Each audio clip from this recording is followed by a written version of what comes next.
After setting up and then selling their hugely successful wine brand Kim Crawford, Kim and Erica Crawford set about creating something very different in the Awatiri Valley.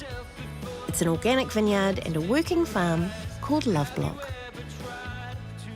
My vision for LoveBlock has always been not only to have vineyards, but to have a fully integrated, working, diverse organic farm. So we've obviously got certification for the vineyards there, and we put out certified organic wine. Also, all of these paddocks that you see here are certified organic, because my long-term plan is to have LoveBlock organic grass-fed beef and sell it to a restaurant in New York. That's exciting. Be diverse. Wow. And we're also looking at maybe some crops can grow here. This view is just mind-numbing. They've always owned a little vineyard down the bottom of the hill, and this was just a tack-on extension that came available. So this is, I suppose, the place for me. You know when your troubles lift for a little while? No, I don't really know that. Well, it happens here sometimes. What we didn't know at the time, probably some of the most difficult soils in Marlborough, coupled with a wind, which blows more than 110 kilometres an hour regularly, coupled with a bronze beetle, has been really quite a challenging. How heartbreaking. So we've learned things. So how on earth did the vineyard... Well, the vineyard didn't survive, did it? No, those bits there didn't, but the stuff planted further down the hill is fine. And so when we redesign this particular G-block here, we'll just plant it differently. And there are a number of issues, like, you know, the soil is very depleted. Sure. And very low in organic matter, so we're working on that. Then we also know that there are 3 little patches that would make 3 really good, small little vineyards where we'd really love to put Chenin Blanc back in and Moscato back in. Those 2 things for me. So it really is a long-term thing. We're not selling this. No. Uh-huh. She says. She says.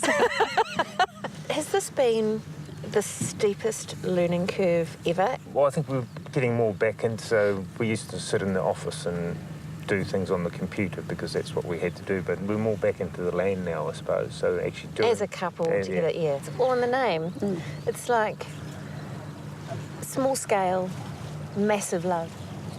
You can feel it, you know. You can taste it in the wine. The team on the ground here are these two. Mel and Doug keep the farm ticking along when Kim and Erica are busy making wine and running the business.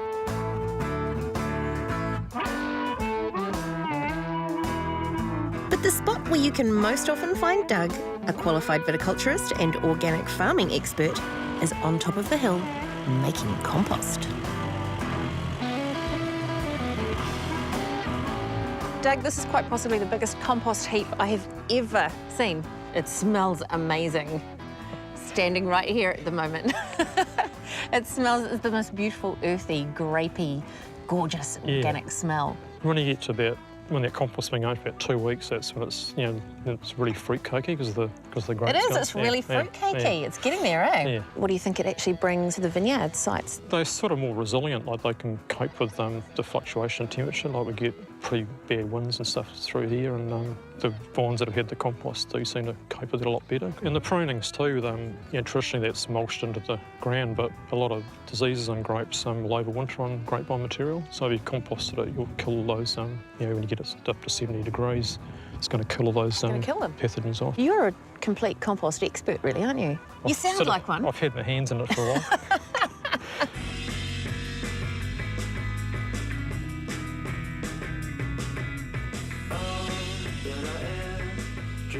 Hi, I'm Matt. I'm the vineyard manager here at LoveBlock. It's all about the soil. It's making sure that if the soil's healthy, everything else rolls on after that. Our aim is to make sure that we keep everything in balance and keep it well fed. We've got some black oats here that have gone to seed, so we're using these to generate some leafy green material that we can work back into the soil to boost our organic matter, which will feed all the microbes within the soil. We've got some yarrow here, some alyssum, some Phacelia and some Flanders poppy, and so those are all based around helping bring beneficial insects into the vineyard to try and help stimulate a natural response to any pest or disease that we have in the vineyard. Organics is a thing I'm quite passionate about, and we get to carry that out here, and it's great to see that all follow through and then into such a great end product.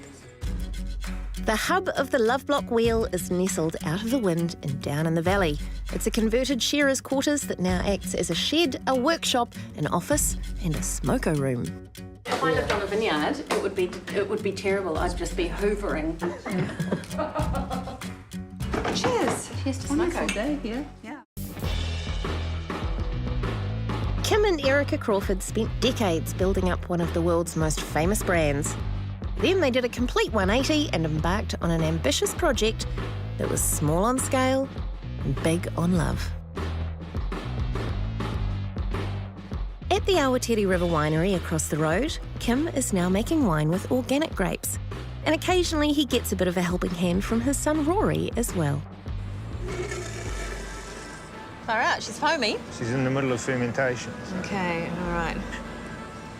So this is our organic Pinot Gris. So from just up the way there in the woolshed.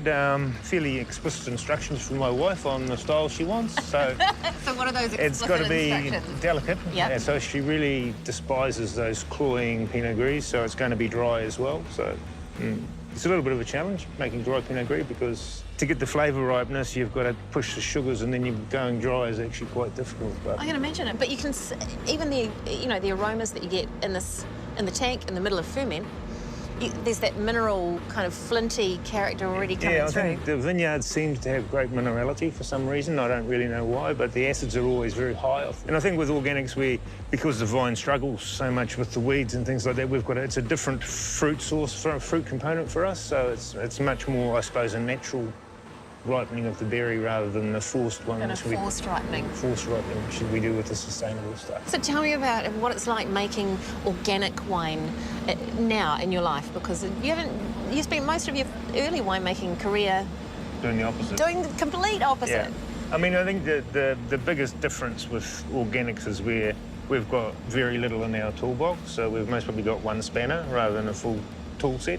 They always look untidy. They do. They look a bit unmanicured, a little bit scruffy. Yeah. That's all right though. But, and it does reduce our yield, so we never overcrop on organics. You can't. So what do you think it is about this patch of ground, your love block, that actually, brings out those flavours? I think it's the lower Dashwood area, which we're in now, especially in Sauvignon Blanc, is renowned for having a very strong stone fruit presence rather than the typical herbaceousness of Sauvignon Blanc. And do you have to do anything to the soil to kind of boost it, to give it any kind of extra On top guts? of the hill, yes, there's been a disaster. Very high sodium in the soil, sodium content in the soil, so it's almost poisonous. So the vine's roots would go down and then they'd turn around and come back up again because they didn't like what they were going into. So we had to put 5 tonnes per hectare of gypsum on to neutralise the sodium so that the plants will grow. And Have you ever experienced anything like that before? No. But then we've never really planted on a hill before. Yeah, it's been quite a strong learning. But you're loving it? Yeah, no, it's good. Yeah. We only deal with fruit off our own property, so I don't have to deal with anybody else, apart from my wife, and that's a nightmare as well. Kim's wife Erica has planned a very special sensory garden next to the woolshed, one designed specifically around the flavours and scents in their Sauvignon Blanc. So this is our organic Sauvignon Blanc. Oh my goodness, I can smell it from here as you're pouring. Pops out the glass, It doesn't does, it? yeah. Well, it doesn't just pop, it just kind of bursts. This is so great that we've, sitting in what is going to be your sensory garden with all the little plants. What have we got sitting along here, the smaller plants? We've got a bit of fennel, because I think it's particularly a fennel bulb. This gnarly one thyme. Oh, for sure. For sure. Yeah, it's lemon, it's lime, there's a bit of sort of preserved lemon in there. And I get lemongrass. It's crazy how many different layers of aroma are in this wine. So tasty. I was busy thinking, 14, I know. there's peach, there's lemon, there's lime. Oh, jalapeno at the end. Beautiful. Well, yeah, capsicum and jalapeno and white pepper and crazy things. And I can still taste it. And it's completely organic. Yeah, this Which is makes it certified, yeah. So I'm beautiful. very proud of that, because it's I'm hard. proud of it. It's hard. And it's got nice texture. And the wine really comes alive when there's a little bit of food. So it really carries and covers a wide range of foods. Damn true. The lovely thing about the organic nature of the LoveBlock is just that, the love. As well as the grapes, farm manager Mel has taken on loving not only the chickens, but also a couple of very special feathered friends. So this is breakfast for... This is breakfast for Porky or Martha, depending on who gets here first. And they are, Porky and Martha are your residents? They're our resident falcon. They're such neat things to have around, you know, they're amazing birds. They're rarer than our New Zealand kiwi, which is super important, I think, and I feel really privileged to be able to feed them and look after them and nurture them, and they're quite tame. Porky will get quite close. Brilliant. And you've worked here for a long time. Well, you've worked with Kim and Erica for a yeah, while. I've been on this property. This is my 7th season, so it's my 7th harvest here.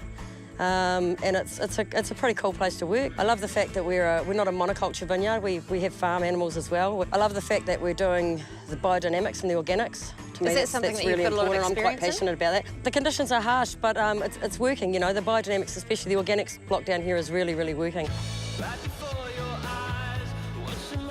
Next to LoveBlock is historic Oakbrook House. The original farmhouse for a massive sheep station, it's now a lovely place to stay for Erica and Kim.